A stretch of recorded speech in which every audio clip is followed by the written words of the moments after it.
ایک صاحب اپنی اصلاح کے معاملے میں بس استخارہ کرتے تھے، جہاں کوئی بات ہوئی استخارہ کر رہے ہیں کہ یہ کروں کہ نہ کروں، استخارہ کر رہے ہیں، پھر جو نا یہ کروں نہ کروں، استخارہ کر رہے ہیں۔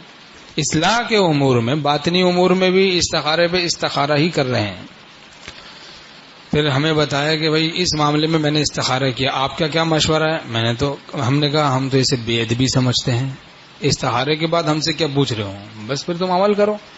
باقی میں نے کہا آپ کا علاج یہ ہے کہ آپ باطنی امور میں استخارہ اس وقت کریں جب ہم کہیں، پہلے آپ استشارہ کریں، یہ بھی تو سنت ہے اور اہم سنت ہے۔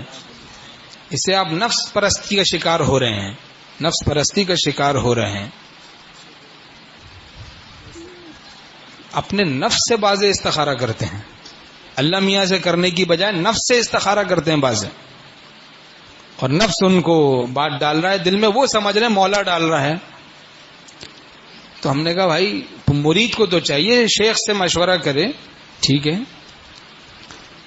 باطنی امور میں بھی آپ اپنے علاج سے متعلق استخارہ، اس کی کیا ضرورت ہے؟ جو بزرگوں نے طریقہ سکھایا، استشارہ، مشورہ، اصلاح کا تعلق، اس کو اختیار کریں۔ جب وہ کہیں استخارہ، اللہ والے کہیں یا اللہ والوں کے غلاموں میں سے جب کوئی کہے گا بھائی اب آپ استخارہ کریں اس سے متعلق، تو پھر آپ استخارہ کریں۔